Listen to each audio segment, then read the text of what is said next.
unfortunately, we've seen, let's say a buyer goes through their conditional period, they get their financing lined up, they have their home inspection, they're happy with it. We've seen a few things go wrong between waiving conditions and actually closing on the property. So what are some of the examples that you've seen, Tyler, lately? Welcome to the T&T Real Estate Podcast, where we spark conversations that set you up for real estate success. I'm Tyler. And I'm Tanya, and each week we bring you expert tips on navigating Northern Ontario's real estate market. Whether you're buying, selling, or investing, we've got the tools to help you thrive.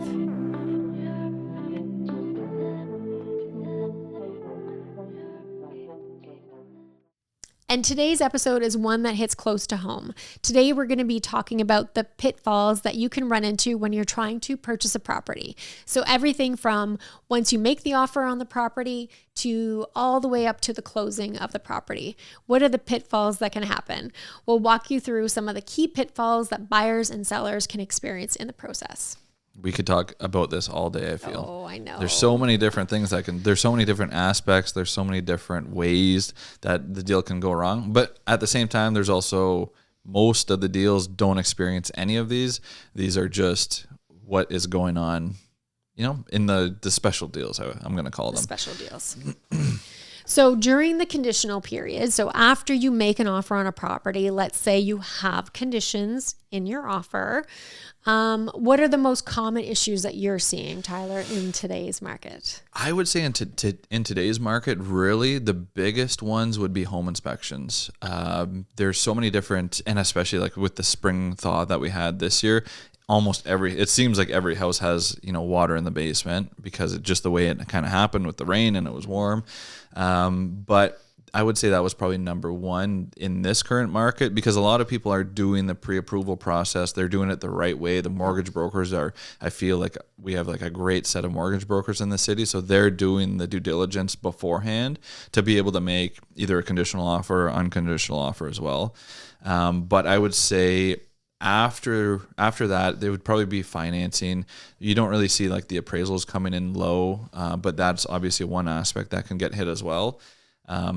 But lots of the lenders have different requirements, especially when they're getting pre-approved. So we pre-approve you to spend $1 million, but after the condition, is after the offer is accepted, I should say, like these are the conditions that you're going to need to meet. So we're going to need to see this extra documentation, whether it's, usually pay stubs are before, but like we need a letter from your employer. We need, an appraisal on the property. And sometimes those things kind of catch the buyers, in a little bit of a surprise. But Yeah, I think you're 100% right. Most of the buyers coming on the market have gone through that process of pre-approval, and they're usually pretty solid. So we are seeing more things happen with respect to inspections and people finding things that maybe they weren't aware of in the inspections. So usually it's not a financing condition, but that can certainly happen, right? Sometimes it can be just a time frame waiting for that approval of that mortgage financing clause that can sometimes get a little bit close to the end of our conditional period, but most of the time, our clients are super solid and things go through fine. And it's all that the pre-work that goes into it. Like we were kind of just talking about with the mortgage brokers, like they are asking, the questions, they're getting the paperwork in advance. But just to go back a little bit on the home inspection stuff. So we talked about like water in the basement, and obviously, everybody has experience with that, especially in Sudbury. We're just, we've got a lot of water around us. But what kind of other things can go wrong in an inspection that maybe you can't see during the initial walkthrough, but you're kind of finding out after the fact? Yeah, some of the things that, we found, most homeowners aren't aware of what's in their attic, for example. Sometimes we see vermiculite in the attic, which might sort of spook a home buyer. Vermiculite, doesn't always mean asbestos, but it can be one of those things that might require additional testing on behalf of the buyer. They may want to know that it is not asbestos containing material. And sometimes, like again, the attics.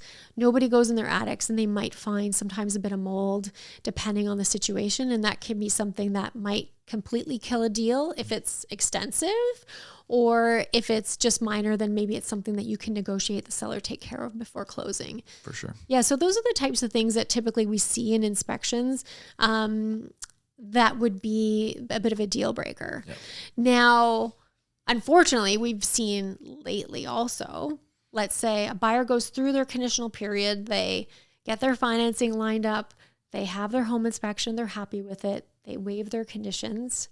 We've seen a few things go wrong between waiving conditions and actually closing on the property. Yep. So what are some of the examples that you've seen, Tyler, lately? Well, I'm kind of living through one right now with a seller client of mine, but I mean, you know what, let's circle back for a sec. There's title issues, there's, encroachment, there's disputes, there's liens on the property, there's present use issues, which kind of I'll explain it a little bit later.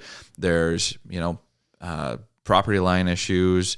There can be all sorts of stuff. I mean, as broker owners of Sutton and of a real estate brokerage, we see not just our deals, but we see all of our agents' deals as well, or when they have an issue come up. So we have to kind of be on the ball for that as well. But the one that I've dealt with is my current seller who purchased, a duplex about 4 years ago, and we did what we needed to do. We did all the searches. The lawyers were kind of all over it. At that point, we bought it as a legal duplex, and nobody thought any differently. So we go to sell it this year. Actually, I should say late last year. We're selling it again right now. But so late last year, we put it on the market. No problem. We get an offer within days. It gets sold, closing date comes, and a week before closing, the lawyer calls and says, we have this issue. Now the city recognizes it as a single family. And so we I was shocked, first of all, because there's not even any stairs in the house. Like there are two separate units, 2 hydrometers, 2 separate doors to get in. 2 hydrometers, yeah. They were both beautiful units. They just were single family zoned, right? And so we went to the city, and they said, they started doing these notations on the property searches. So when you buy a house, the lawyer usually does a property search, and that kind of tells you liens, what the present use is, if there's any issues with the house, outstanding permits, stuff like that. So now the city of Sudbury is starting to do these notations in the last 2 to 3 years that says, this one specifically said back in the 50s, this was a convenience store with a apartment. I'm not even sure if it was above or below. One of the units was in a convenience store. The other one was an apartment. So back in the 50s, when they converted that from a convenience store into another apartment, apparently there was no permit pulled. So although it's sold, and I did the history on it, it's sold 10 times in the last 30 years. So basically every 3 years this sells as a legal duplex. It is now a single family with an illegal basement apartment or above apartment, whatever one it was. So there's stuff like that comes up that typically you wouldn't even know until the closing, till it's too late, right? Unless you're doing the permit searches, or the property searches, I should say, beforehand. But most people, and there's not really a reason to do that unless it's. Well, you look at the history of those sales, right? You said you saw so many sales over a 30-year period, and every time it sold, it was a legal duplex with no, question marks on that sale. So it's kind of funny that we're seeing that, but I think we've seen that a few more times, when we look at properties in our land registry system where they were set up with 2, hydrometers, obviously 2 apartments since the 1950s or more. And it's just listed as a single family home. Yeah. I know there can be some ways to rectify it. And we did with one of our duplexes, which is actually registered as a single family home, but it was definitely built like in the 50s. You can see plaster cove ceilings where it was obviously 2 separate kitchens, 2 separate apartments, but we went through the process of getting it deemed illegal non-conforming. And that was prior to the government now saying you're allowed to have 3 or 4 units on a single family lot.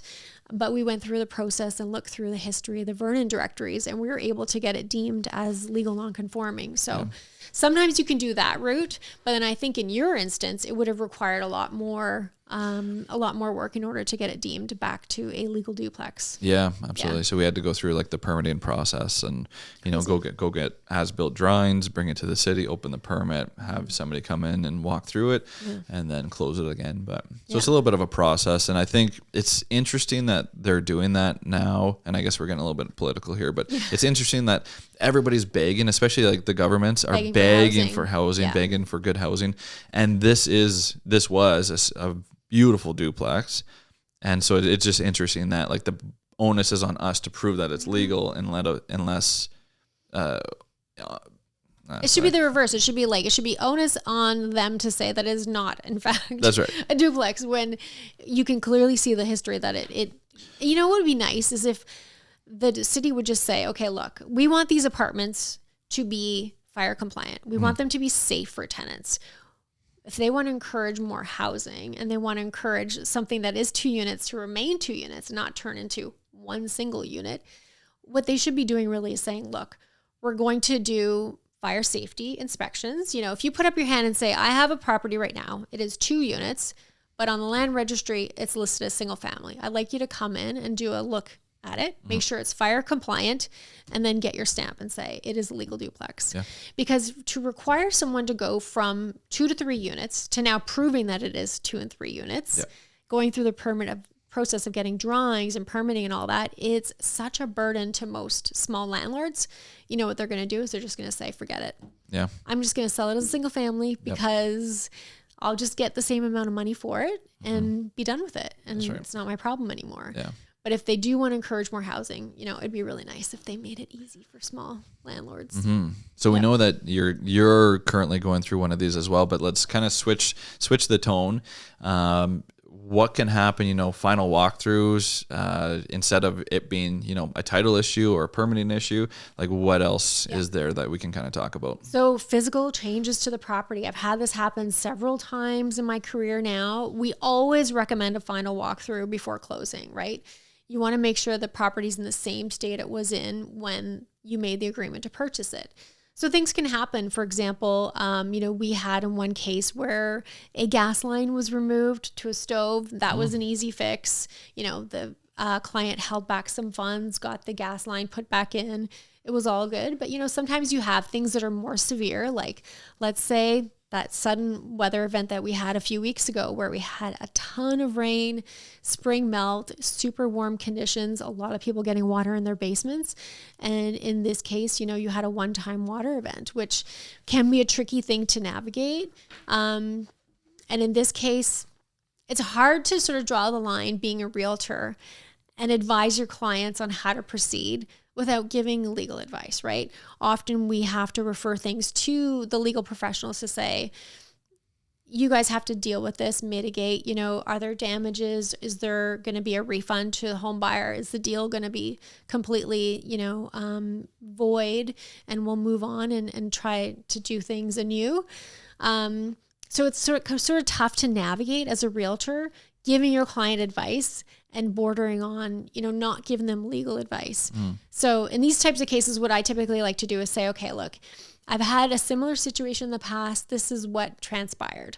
Things could change. Legal things could change. And your lawyer is going to be the best one to advise you. Yeah. Which is why you need to have a good realtor and a good team kind of behind you, because the realtor kind of acts as like the quarterback of the kind of situation, right?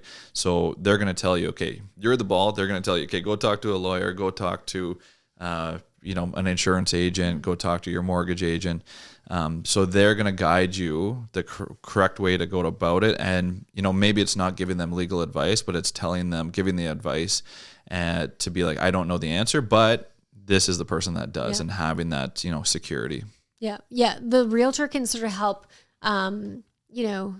flag the red flags on a property and flag sort of the issues that might come about. And we can help you sort of navigate the process by giving you advice on what has transpired and other things. But it is going to be, like you said, just referring the client out to the proper legal professionals to mitigate the issue. That's right. Okay, so how do we protect our clients? As realtors, how do we help our clients avoid these surprises if we can? And how do we mitigate the issues? Well, I mean, most of the surprises, I shouldn't say most, a lot of the surprises can be dealt with before just with great due diligence. Some of the things you won't know, like some things just happen. They just come up at the wrong time. Usually, like you see water in the basement on the final walkthrough. You have this permit issue. There's so many other things that can happen that you won't see. You will never know. But good due diligence, doing your conditions, getting your home inspection, talking to your mortgage agent, making sure that the mortgage agent is doing what needs to be done pre-purchase. And you can and it's difficult in this market, especially when we're seeing more and more unconditional offers, but most home inspectors will do, a pre-offer inspection to see all the big things that you need to see. They might not go and check every single outlet and do all the little kind of minutia stuff, but they're going to tell you the foundation looks good, the heating looks good, the roof looks good, all the big ticket items that, would cost a ton if something went wrong with. So I think just doing your due diligence, talking to the people that you need to talk to, and having a good professional realtor on your side obviously helps as well. Yeah. I think it's also important for the realtor to remain involved in the process too, right? Like even once conditions are waived all the way to closing, and even after closing, when you might have a client reach out for advice, just keep that communication going and keep referring them to the right professionals to help the clients depending on the situation. That's right. So if you're a buyer or seller in this market, make sure you have a great team behind you, realtor, lawyer, or mortgage agent, and make no assumptions. Thanks for tuning into the TNT podcast. If you've enjoyed today's episode, don't forget to leave us a comment, subscribe, and share with a friend who might be interested in real estate. We'll catch you next time. And until then, stay ahead in real estate.